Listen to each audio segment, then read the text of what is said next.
That CBC, although people have a feel that CBC has failed and it is something that is untenable, it is not true, because when we do comparative studies, CBC has succeeded in North America, Canada, USA.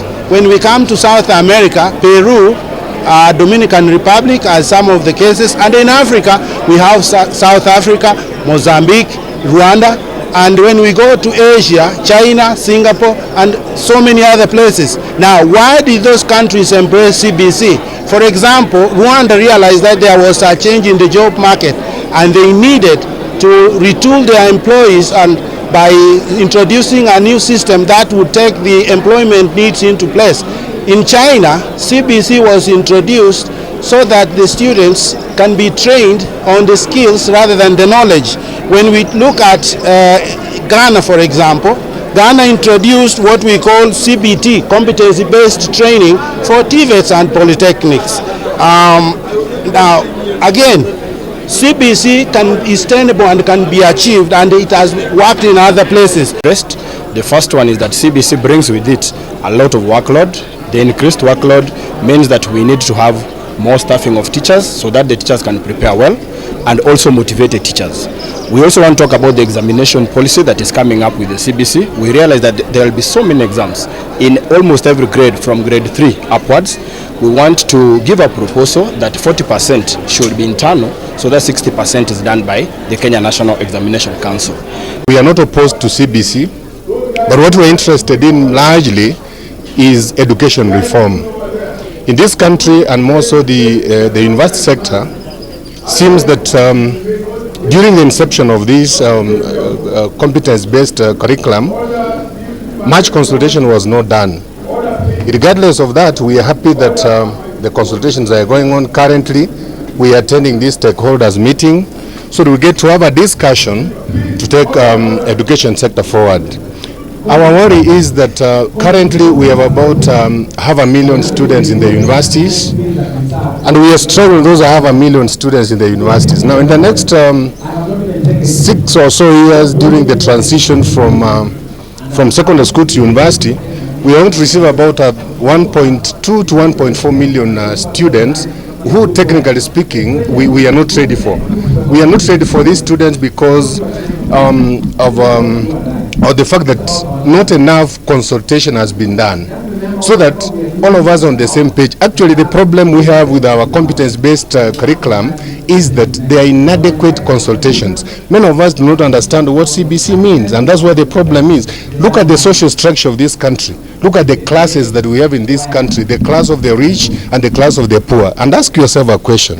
Is CBC for the rich or is it for the poor? Will everyone be involved in CBC comfortably, without complaints, without any other issues? Those are the questions we're asking ourselves. Are universities ready? If right now we are grappling with the issues of financing our university education, what will happen when the full transition comes to the university? You know, our constitution provides for public participation. We all may know the problems, but we definitely do not know the solutions.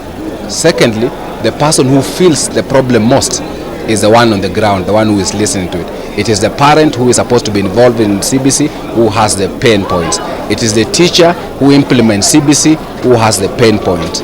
It is the learner who is going through CBC who has the pain point. And it is the different stakeholders who help to manage the education sector that has the pain points. As we listen to them, I plead for just two things.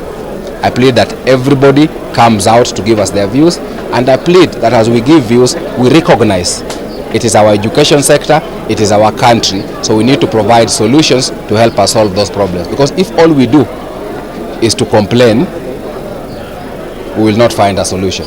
But if we complain and then say, based on the complaint, I would like A, B, and C to happen, then as a working party, our responsibility is to collect your voice and to give meaning to your voice, so that when His Excellency makes proposals as to what he would like done, for example, with the transition for grade 6 learners for next year, it is a view not of the working party, it is a view not of the president, but it's a view of the residents of Kisii County and the people of Kenya. But also concerns about equity. How do we ensure that the child in Kisii can have an equal education as a child in Nairobi? The child in Asumbi can have an equal education as a child in Kitui. the child in Garissa can have an equal education as a child in Tenwek. So we are listening to all those things. Everything in the education sector is on the table, whether it is basic education, primary, secondary, whether it is tertiary education, whether it is university. And also we are listening to things about bursaries. How do we best manage our bursaries so that they serve the needs of our learners? So my encouragement to people, CBC is important, but this working party is not about CBC only. Speak the truth. The 844, this so-called CBC, is just a change of the title. To me, it's just similar to the 844. 844 was introduced so that we are able to provide our students with practical, relevant skills. That was the rationale of coming up with the 844 system. But it didn't work. Why it didn't work is because most institutions, most schools, we don't have the resources. We don't have resources. The 844 system was also resource intensive. But the CBC is even more resource intensive than the 844. So the question I'm saying here is that yes, the CBC is a very good system. It's a very good system, but we have the resources. The elephant in the room is resources. As we talk now, most schools, particularly in the rural areas, they are not prepared. There are no classrooms. There are no workshops. There are no human resources. And we are talking about implementing CBC. I'm telling you, I'm talking as a Kenyan here, we are just waiting for a major crisis. And I can tell you that this CBC thing, a very good thing, eventually is going to promote an equitable education system, whereby those students whose parents are able to take their kids to those very high-cost schools with the swimming pools, isn't it? They will be able, their kids will be taught that, CBC. For the CBC system to work, there is a need of harmony among the various stakeholders. As we talk now, the various stakeholders are not talking in one voice. They are not. The parents are having their own thinking. The kids who are here, in fact, they are voiceless. The teachers, they are disregarded.